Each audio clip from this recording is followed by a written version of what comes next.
Max Relouza, bonjour. Nous sommes le dimanche 30 janvier 2022. Max Relouza, nous sommes à Brest. Nous sommes sur le port de Brest.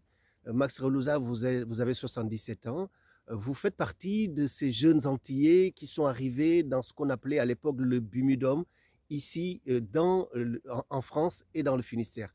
Max Relouza, vous êtes président de l'association Mémoire des esclavages et nous sommes, Max Relouza, devant une sculpture qui fait 10 mètres de haut. Quel sens ça a pour vous, président de cette association qui est basée ici sur le Finistère, quel sens ça a que cette sculpture soit édifiée ici?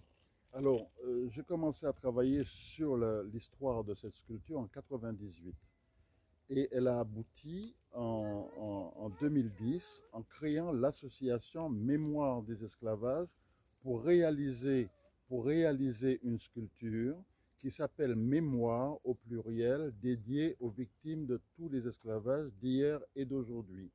Elle se situe en Finistère de la France, en Finistère de l'Europe, avec deux masques géants, un qui regarde l'Europe et un qui regarde les 4 autres continents. Sculpture dédiée aux victimes de tous les esclavages d'hier et d'aujourd'hui. En tant que passeur de mémoire, c'est un combat pour la liberté, pour la vérité historique de l'histoire de l'esclavage. C'est très important, la vérité historique. Je dis bien travail de mémoire et non devoir de mémoire. Alors vous dites travail de mémoire et non devoir de mémoire. Vous dites également, Max Relouza, que ça a été un combat. Est-ce que pour vous, ça a été difficile de convaincre les autorités de cette région de France de vous suivre dans cet hommage et cette sorte de vigilance que vous avez voulu installer ici dans le Finistère? Alors mémoire, c'est mon mémoire de petit-fils d'esclave et c'est aussi un combat parce que aucune ville au départ ne voulait accepter cette sculpture. Ça a été d'abord la mise en place d'une souscription citoyenne. 65% du financement de cette œuvre, 80 000 €, a été financé par les citoyens.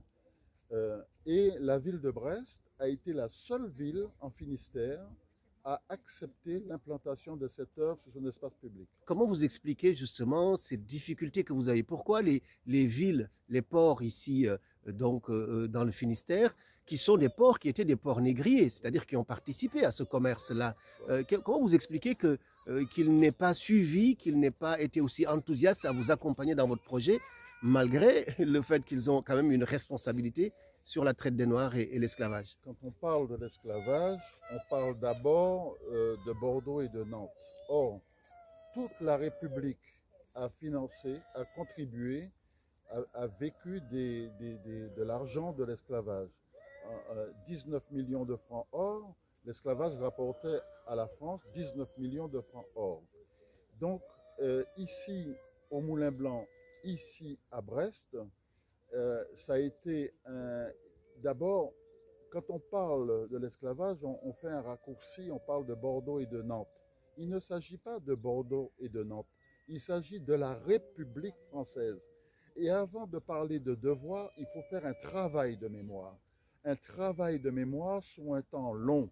C'est ce qui a amené la loi Taubira, c'est ce qui a amené la Fondation pour la mémoire de l'esclavage et qui demain sera inscrit pour faire un travail en direction des scolaires, dès la classe de 4e, des universités, pour connaître l'histoire de la France, car ce n'est pas l'histoire simplement des afro-descendants, c'est l'histoire de tout le peuple français.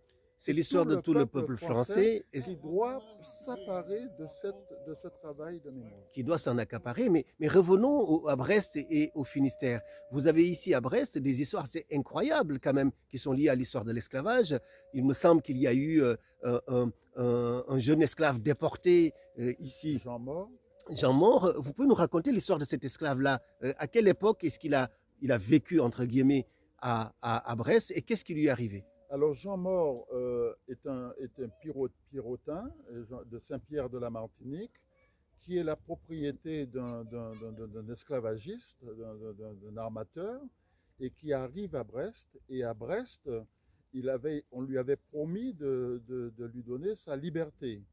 Et on lui a refusé cette liberté et on lui a accusé d'avoir tenté d'empoisonner son maître et il a été condamné et il a été brûlé sur la place publique à Brest. Sur notre site, il y a un lien d'ailleurs qui nous amène à cette histoire. Absolument. Et je crois que Napoléon Bonaparte est également ici. Ici, l'ouverture a séjourné brièvement à Brest. Entre 1802, quand il a été déporté après la guerre, c'est ça? Oui, déporté jusqu'à Brest. Oui. Et il a été envoyé au fort de Joux après. Mais donc le cachot des nègres existe encore. Mais un des faits historiques effacés de l'histoire, c'est qu'entre 1802 et 1804, Napoléon a fait enfermer ici à Brest 1500 Guadeloupéens, Haïtiens et Martiniquais qui refusèrent le rétablissement de l'esclavage. 900 en sont morts ici à Brest. Une autre partie est allée à l'île d'Elbe et dans l'armée italienne pour imaginer la souffrance qui est un crime d'État.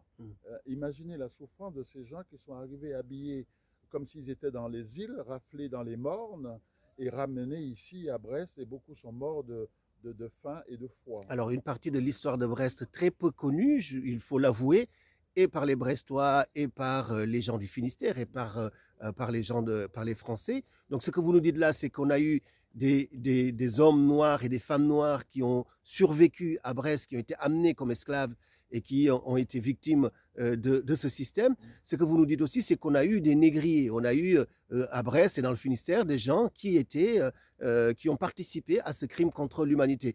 Il y a également, et ça je l'ai découvert dans mes recherches, des abolitionnistes. Il y a notamment un abolitionniste très connu qui s'est battu très tôt en brestois contre l'esclavage. Absolument. Oui, l'histoire intrinsèque de l'esclavage concernant Brest, d'ailleurs, sans s'attarder que sur Brest, l'ensemble du Finistère, rappelons-nous historiquement que 1789 n'a pas aboli l'esclavage. Il a fallu attendre 1848. Et pourquoi?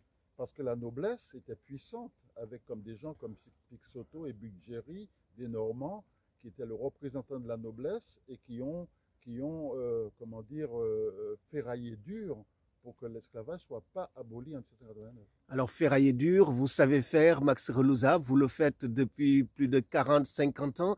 Vous l'avez fait en Martinique, militant du Parti communiste. Vous l'avez fait également ici en Hexagone. Max Relouza, cette sculpture de 10 mètres de haut est le résultat de ce combat, de cet engagement important. Chers amis, nous sommes donc ici à Brest. Je suis venu m'entretenir avec Max Relouza, président de Mémoire des esclavages, qui a fait installer cette sculpture de 10 mètres de haut et de 10 tonnes, ici même sur le port de Brest. Max Relouza, merci beaucoup de nous avoir reçus et bon vent à votre association Mémoire des esclavages. Merci beaucoup d'être venu à notre rencontre.